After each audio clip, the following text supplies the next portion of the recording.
Okay, welcome to Gearplosion 2.0. I've gone through a pack shakedown, but I had to add a number of different items to my pack because the temperatures were so cold. I had some gear failures while I was on trail, hence why I have this huge pile of whatever you want to look at right here in the center. So this is going to be most of my focus here on what I want to talk about today. But again, this was my entire pack. Every item that you see here, I touched in some form or fashion. So as far as dialing it in, this is my setup. This is what I'll be using on the Appalachian Trail. So with that being said, I had some issues with my Sawyer squeeze. Was right off the bat, I had this thing insulated, kept inside of my pack. I had it, slept with it the entire time, but it did fail on me. And how I knew it was failing is because I actually saw the water coming up through the seal here. Now, if this is user error, put a comment down below, but I'm also seeing the fibers here from the inside. So I think this is defective. I reached out to them on Instagram, have not heard back yet. So I just went ahead and picked up another water filtration system. However, I am looking at replacing that with the Be Free by Katadyn, but I have a CNOC water bladder that fits this, and I'm used to this workflow. I just cannot give up the 28 millimeter yet unless I get the 42 millimeter to match the Be Free. So I did have to get a new water filter, both the Sawyer and the Be Free, but I'll probably be using this on trail until I get a new Vecto X water bladder. This is something that I recommend. If you guys are interested, I do have a number of different links on my channel. I do receive a small commission if you purchase any of these items I'm talking about today that are in those links, but it does help out the channel as I am self-funded. But with that being said, the CNOC water bladder, as you see here, 3 liters, I just basically connected to here. I use a speed hanger from Apex Giant. You can check that out online or hit some of the links above. That is my water filtration system, but had to get another water filter. The next thing I wanted to show you is the ultimate trail rag here by Glacial Gear. This is a merino wool antimicrobial garment that you basically hang on the side of your pack. Your nose is running the entire time, and this doesn't like chafe you. It's easy to clean, and again, antimicrobial. This is something I definitely recommend. Very nice. I do have a link in the description. Make sure you check that out. As I continue on, I did get some socks at Trailful. These are darn tough socks. Only reason why I had to pick up another pair of socks is because both of my socks were in the wash while I was at the Green Dragon Hostel, so I had to get some town socks. But in case you're interested, ATC, I am supporting that, as well as these darn tough socks. Check them out. Pretty cool. Hand warmers. So these are indefinitely valuable. I don't normally carry them because they are somewhat heavy, but because it was so cold, what I was actually doing is I would open one of these and I would use it around my fuel canister to help warm that up in the morning, especially at night when I throw one inside of an insulated bag. The insulated bag that I was using is not for sale, but it may give you a good idea. This is called the Polar Jammer.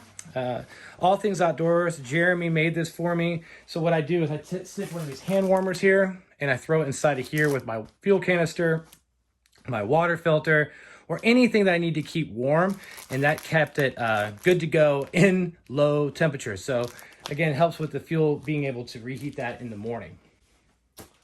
Okay, so this next one here, this is where it gets really good. So over here, guys, I don't know if you know this, but I've been using the Melanzana, the Melly hoodie. That's a microgrid fleece. I use the Fayetteville Rouse, as well as the Senshi Lark, or the 90 degree or 90 Alpha Direct material. Now, I will say that when I was hiking, I was using a midweight as well as a Capilene shirt, and at night I was using the Melly to sleep with. But it is going to be warming up soon. And again, the Senshi here, I don't know if you guys have hiked in this 90 Alpha Direct material, but this is something that gets relatively hot very quickly. So my midweight fleece has been the Fayetteville Rouse. SQUAK Mountain Company reached out to me and said, hey, let's go ahead and do a little testing here. Let's see how this garment compares to these other fleeces I've been using. So what I wanted to do is actually open up what they sent me on today's video, kind of do like an unboxing. Now, I haven't had a chance to test this yet, which I will be testing quite vigorously in the future, but I wanted to show you what this looks like. So this is a microgrid fleece from SQUAK, right? Comparison to these other fleece that are over here in the top left, Melly's, you have to go to Leadville to get one. Fayetteville, this runs about 110, and the Senshi Designs, the 90 Alpha Direct material, is going to run about $90 to $100.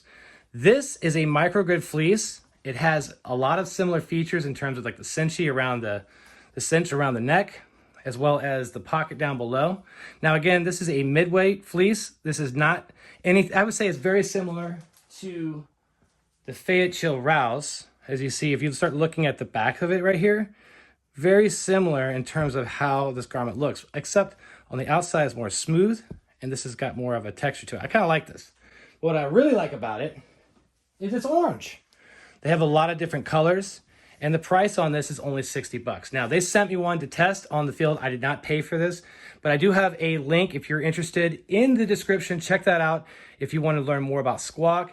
Again, I think this is a great value. I will be testing it more. There'll be a comparison to these other fleeces, and I'll be using this on trail in the near future. So again, SQUAK, this is a microgrid fleece. Check it out, 60 bucks on their site, and there is a link in the description. All right, as I move down here, Injinjis. My feet got wet. I got pretty wet when I was wearing my new Lone Peak 9s. I did not have my Injinjis on, but you want to get the merino wool. There are a number, the other ones are fine. I just found that these don't stink as much. So if you're looking to get good socks that won't blister, you're in between your toes, especially if your feet get wet, check these out. I put these on underneath my socks. So that way, again, if my feet get wet, I won't get those blistering effect. All right, down below, what is this? What is this? The Lone Peak 9s. These are the replacements that I got. There was really nothing wrong with these shoes other than on the right side, it felt like the padding started to wear out faster than on the left side, but I could not give these up because these did so well out there in the snow and ice. If you look at the traction on these Max Track Lone Peak 9s, these are excellent. I didn't use any ice spikes or crampons. Now, again, I don't know your style. I don't know how you do on trail without those types of things, but these shoes are sweet. Again, guys, if you're in the market, the Lone Peak 9s, these are excellent shoes. I definitely recommend it. So these will replace the gray ones that I had on trail. Could not give them up. They're that good.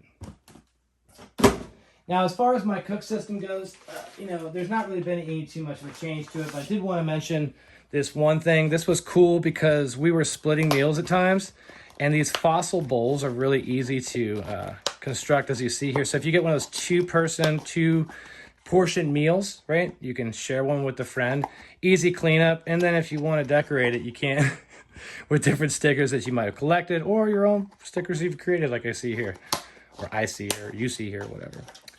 I did have some failure, though, with some ultralight items. I wanted to mention that as well. If you hand over here, or I'll pick it up and bring it up to the screen, my Z-Packs carbon fiber stakes broke. Now, is it user error or is it the material? They shouldn't be breaking off like this, but the ground was frozen. So I usually use shepherd's hooks in that particular case. In this particular example, though, I wanted to show you what I picked up at Trailful. These are Airpin ultralight locking stakes. There's 4 that come into it, so I use 4 around the corners of my tent. I use, again, the Hyperlight Unbound 2 tent. I guess I could pull out the stakes just so it comes full circle. What do they look like? What do they look like? I want to see them. I want to see. So the purpose of me doing these videos, guys, is not just to show off my gear. It's also to make sure I don't lose stuff the next time I hang out. So let me show you what's in my stake bag. I guess I should have aired this one out too. It's still wet in there. Got some snow and ice out there on trail. And I have Dyneema stuff, so if moisture's in there, it's going to stay in there. There you go. Anyway, that's what the stakes look like. They're easy to lock on the top. So if you want that extra bit and you can't toggle it down, these will work just fine.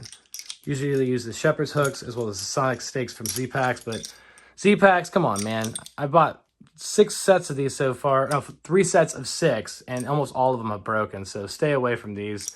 These are garbage.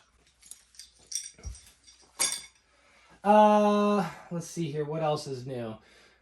So, as far as underneath my mat, I use this insulated fabric, but what I found happening was that the mice in the shelter were actually taking little bites out of it.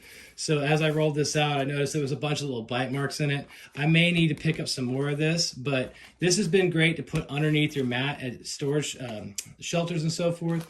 I also use this MODL strap, an infinity strap, to kind of keep everything together. Underneath I have a Dutch wear sit pad as well as a welcome mat from Hilltop Packs. They can customize that any way you like it. But I put this on top of a smaller piece of the Thermarest Z sole. So you'll notice I cut this off. I don't use the whole thing, and this has actually replaced my my camp chair. I don't take a chair at all now because I found that this is easier for me just to throw out. You can use it as a windscreen. I put this right at my base of my tent, so when I put my knees down and I'm doing all my camp chores, it's easy for me to put my knee on it as such, and I don't have an issue like put my knee right into the ground. This has been awesome. There is a link for the Z sole, but again, if you want to share one with a friend, just cut off a small piece like this. This is all I use on trail for my sit pad, and this is all the weight you really want to have. Most of the time, they'll have a place for you to sit. I have been using my Garmin InReach Mini too. So after I did the update, everything has been syncing up just fine. This has been great to drop waymarks. Waypoints, I should say, along the trail. So as you are tracking not just your adventure out there, you can see all the places that you might like campsites, water sources, and things. It's real easy to mark that on here. You could probably do it in different apps and so forth, but this is your own personal tracker. I've really been enjoying this. I definitely think it's worth it. I did want to mention this too, the GoPro 13. For those that are on the fence about this particular camera, the temperatures were so cold. I'm talking like in the single digits and so forth. I was using a battery a day and filming all day long.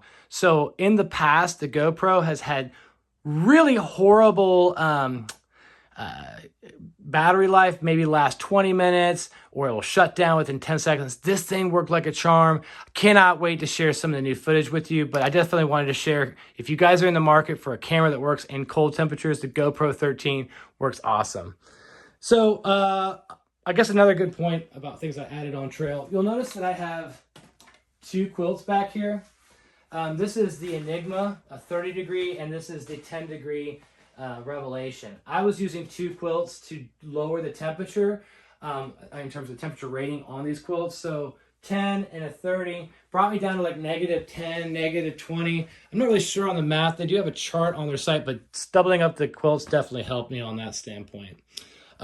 What else is new? Well, guys, there is a full description and breakdown of all the items, so I guess I don't want to have this video go too long, but those are some of the things I wanted to share with you. Now, there are some links, again, in the description. If you wanted to help out this channel, make sure you click on those links because it does send a small commission my way, and it does help me as I am a self-funded channel. Any help would be greatly appreciated. Hope you enjoyed today's video. If you have any questions, reach out to me in the comments. Again, this isn't a fully baked video. This is just me making sure I have everything packed up for my next hike out there in the Smokies. So with that being said, stay tuned. The videos are coming. Can't wait to share it with you. If you found any value in this video, please hit the like button, subscribe to my channel, and send me your comments as I do respond. As always, thanks for watching. But until next time, let's keep moving.